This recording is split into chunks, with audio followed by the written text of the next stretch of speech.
All right, so today we're going to talk about Central and Eastern Europe. So we're going to start by talking about how Germany becomes a unified state, and then we're going to be talking about Austria and Russia. Now, these are some of the two big sort of teetering land empires at this point, and we're going to talk about how they undergo some reforms, but we'll see how successful those really are. All right, so we're going to start with Germany. And just like how Italy, their unification effort was led by a prime minister, Cavour, we're actually going to see something kind of similar happen in Germany. So in this case, Prussia is going to lead the effort, and it's going to be Prussia's prime minister, Otto von Bismarck, who is going to lead this charge. So we saw with the revolution of 1848, right? Germany got very close to unification. Everyone was kind of looking at Prussia to lead it. Then Prussia pulled out at the last second because they got cold feet. Well, their feet are warm. Bismarck is ready to go. Now, what's interesting about Bismarck is he's actually a conservative. So he's from the sort of Prussian aristocracy, the Junkers, and he's very interested in maintaining this established hierarchy, right? He's a monarchist. He serves King Wilhelm I. He's not really a nationalist, but he does ally with nationalists because he realized that in doing so, that if Prussia leads this German unification effort, that is going to be great for Prussia, and he is all about increasing Prussia's power.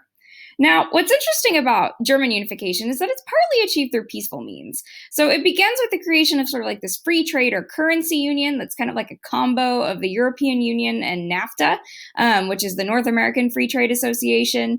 So it brings together all these different German states, so the German Confederation and Prussia and Bavaria and Saxony, and makes them economically closer together. Now, really importantly, it excludes Austria. So one of the themes in German unification is that Prussia and Austria are these two rival regional powers, right? And Bismarck realizes that if he's going to unify Germany, he needs to get Austria out of the way, because if they're involved in this process, they're going to try and lead it. And he doesn't like that. He wants Prussia to lead it, right? So, this currency union, the Zollverein, Austria is excluded. So we're going to see that theme continue.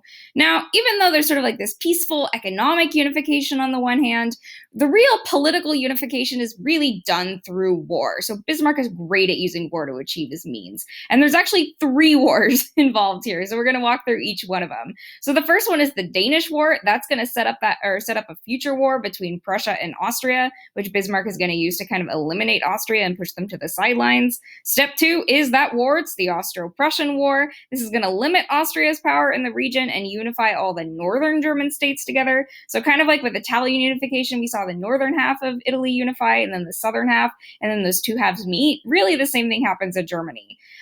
So the southern half of Germany is going to be brought into the fold with the next step, step 3, the Franco-Prussian War.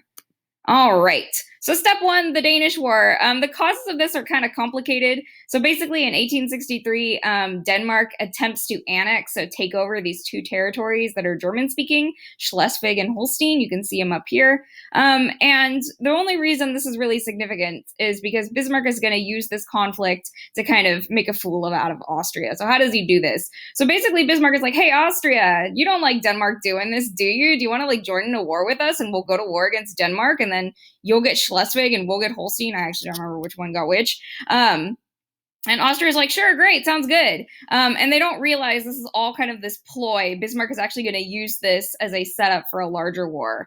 So the consequence here is, really just sets up the next stage. That's why the Danish War is important.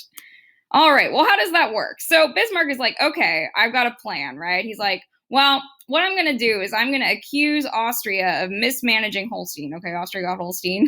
Prussia got Schleswig. He's like, well, I'm going to accuse Austria of mismanaging their territory and start a war with them so I can get rid of them. But before I'm going to do that, I'm going to eliminate all their buddies. So they're going to be alone. So it's kind of like the Mean Girls thing here. You have to, so Austria is Regina George, and Bismarck is like, well, I better get rid of Gretchen and Karen. In this case, Gretchen and Karen is France, Russia, and Italy. So those are potential allies for Austria. And Bismarck approaches them and he's like, hey, how about you stay neutral if we go to war with Austria and I'll give you some territory. And they're like, great, sounds good. So when Bismarck does provoke a war with Austria by accusing them of mismanaging their territory, Austria soon finds itself with no allies, and Prussia totally whoops their butt. Now, it's not only the lack of allies that's the problem. Prussia is way more industrialized and modernized than Austria. So they've got like better weaponry, they've got better transportation infrastructure. So it's really no contest at all. They beat Austria's butt in about 7 weeks. Now, what are the consequences here? So we mentioned, right, that German unification is kind of like Italian unification, that they unify the North first and then the South. So this is the war where Bismarck organized the North. So he organizes the northern German states.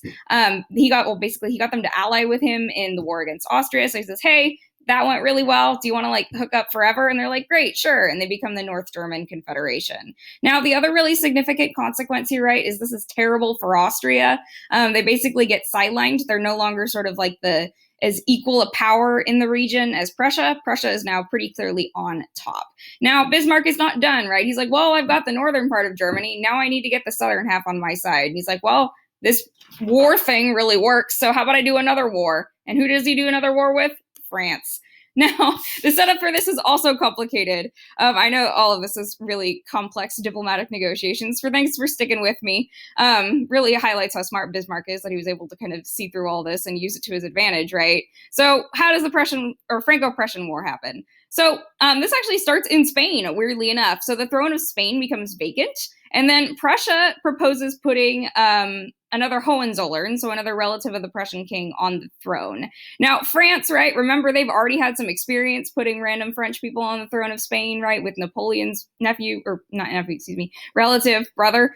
And France is like, no, that's ours. So they're really mad. This is, by the way, remember Napoleon III is in charge of France right now. So actually, yeah, he has definitely experience with putting Napoleons on the throne of France. He's really mad about this, and he demands that Prussia withdraw their proposal and apologize. Now, the king of Prussia at this time, King Wilhelm I, he's not happy about this. He sends a telegram to Bismarck, and he's like, hey, just so you know, France told us to withdraw our proposal to put a Hohenzollern on the Spanish throne. Super mad about this. Oh my God, hate France so much. So annoying, right? And Bismarck is like, okay, I see an opportunity here. I'm going to start a war with France, just like I started a war with Austria. So what does Bismarck do? It's actually very funny. He edits the telegram to make King Wilhelm I look even ruder towards France. And then, of course, he publishes it, right? So that Napoleon III will see it. Napoleon III gets his copy of the newspaper. He sees this telegram, which is called the Ems Dispatch. Ems is like a town in Germany. And Napoleon III is like, what? That's terrible. Oh my God, my honor is offended. King Wilhelm I is such a whiny little loser. I'm going to go to war with him. And he declares war on Prussia, so falling right into Bismarck's trap. The war goes terribly. So France at this point is actually kind of lagging. Prussia is really caught up in terms of industrialization. They're starting to beat everybody's butt. France is, again, not really prepared for this at all. Napoleon III, not great at war, as we talked about last lecture, and this is just goes terribly for France. The Germans, or rather the Prussians, and their allies. So what they do here, so how this unification thing works is Bismarck approaches he's got all the northern German states, right, as part of the North German Confederation. He approaches the leadership in the southern German states like Bavaria, and he's like, hey, come join me in a war against France. It'll be totally fun, guys. And they do. And so all these German states that are allied together under the leadership of Prussia, they invade France. They overthrow Napoleon III, and France loses. And after the war, France has to pay this huge amount of money to Prussia, and they have to give up territory in Alsace-Lorraine. And you're like, well, why is this important? This is important because this literally sets up all the way for World War II. France is literally mad about this for decades.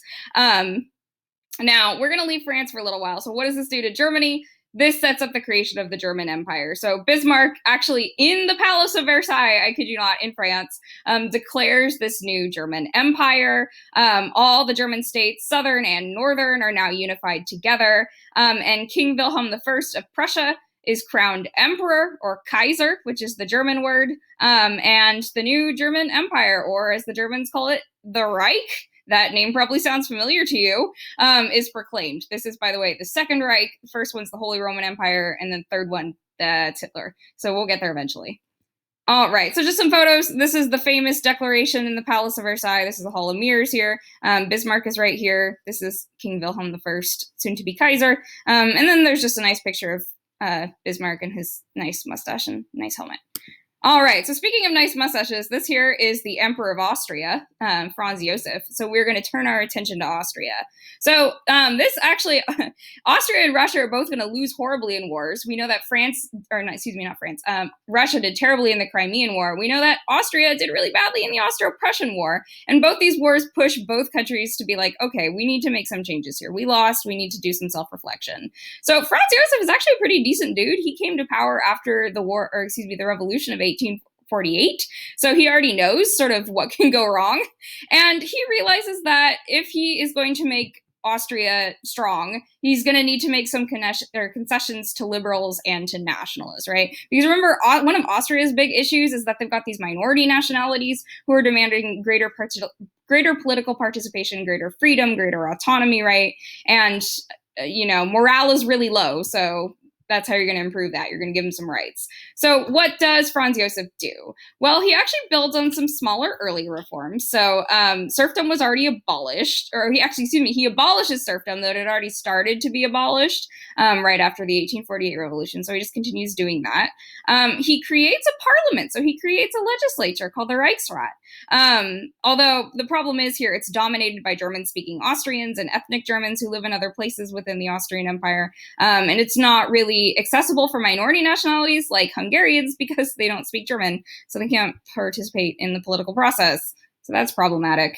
But the biggest reform, the one that you really need to remember, is something called the Ausgleich, which is a great word, and it means compromise. So Franz Josef realizes that the Hungarians especially really want freedom, they really want autonomy, they really want rights. So he's like, why not give it to them? And what he does is he basically elevates Hungary and he makes it a dual monarchy with Austria. So he's king of Austria, or Austrian Empire, and now he's king of Hungary. And you're like, wait, he just made him what, huh? Well, what does this do for Hungary? That seems to just be giving Franz Josef more power. Well, what it does for Hungary is it basically makes them co-equal with Austria, and that's how we get the Austro-Hungarian Empire. So Hungary gets its own parliament, its own constitution, its own capital, and even though it's still technically controlled by Emperor Franz Josef, he's king of it, they have a lot of autonomy now within the empire, which is really great for them. And their name, it's sort of like kind of like a law firm. Their name is now on the building, so that's cool. But the problem is, right? So Hungary gets all these concessions. What do the Czechs get? What do the Slovenians get? Absolutely nothing. So Franz Josef, he tries. That's kind of the theme with Franz Josef, by the way. He tries to make reforms. He works really hard. He gets up at 4 a.m, and then it just doesn't really work out for him. But he tries. All right. Russia, little kind of a similar situation here. Our protagonist here is Tsar Alexander II. He is actually a lot like Franz Josef, and again, that he tries really hard, but it just doesn't really work out so well for him. It actually works out worse for him. He gets assassinated. So Tsar Alexander II, he realizes after the loss of the Crimean War that he's going to need to implement reforms. Now, again, sort of like if the big reform that we need to remember for Franz Josef is the Ausgleich and the compromise with Hungary, the really big reform for Alexander II is the abolition of serfdom, which gives Alexander II his really cool nickname, which is the Tsar Liberator. So problems, though, kind of like with the Ausgleich. So Tsar Alexander II ends serfdom. But this reform has some problems. So first of all, the landlords, so the aristocrats, they get to keep the best land, and kind of the scraps go to the peasants. Now, moreover, right, the peasants don't actually own this land outright. They have to pay the government, so they have to pay the Tsar back for the land that they receive. And they make these payments to this thing called the village commune, or the mir, which if you speak Russian, which I don't, is another word for world. So that really just highlights how important this is for the peasants.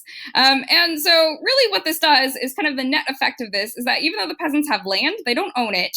They're just, instead of paying money to their aristocratic landlords, well, now they're paying money to the village commune.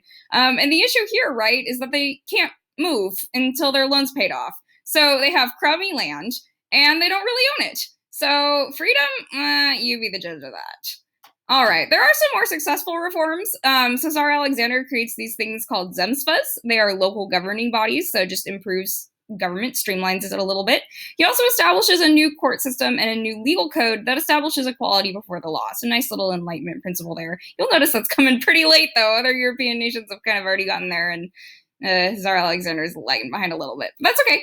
But the problem here is actually that a lot of Russians are not satisfied with these reforms. They don't go far enough for them. Now, the biggest group that doesn't like these reforms because they just don't go far enough is this group called the Populists, or the Narodniks is the word you'll also see referred to them. And these are actually by and large middle class people. They're not working class people. They're not peasants. They're intellectuals. So like a lot of them go to school and they study like science. They study teaching and education. A lot of the women who participated were actually teachers. And what do they decide to do? They're like, how can we solve this problem? Well, there's sort of no legitimate parliament, right? There's no really avenue for them to participate in politics in a peaceful way. So how do they decide to make political change? Bombs. Terrorism. So what they do is they're like, well, Tsar Alexander did not go far enough. How do we solve this problem? Let's kill him. So they assassinate him. Now, this is an extremely counterproductive solution to the problem because what happens next? Well, Tsar Alexander II's son, Alexander III, comes into power. He is super mad that his dad just got murdered. So what does he do? He's basically like, well, the problem was that my dad tried to implement reform. So I'm just not going to implement any reform and I'm going to roll them all back. So he is super conservative. He rolls back some of his dad's reforms. He doesn't reinstate serfdom or anything like that, but he does implement like censorship, a secret police, all of that. And that's pretty much the end of Russia's reform for a little while. And just to leave us off, because I haven't talked about this picture here, a lot of the Russian terrorists were actually women. So this is Vera Zasulich, and she has a really cool nickname too, which is the mother of Russian terrorism. So let's leave it off on that note. She'll come back later, by the way.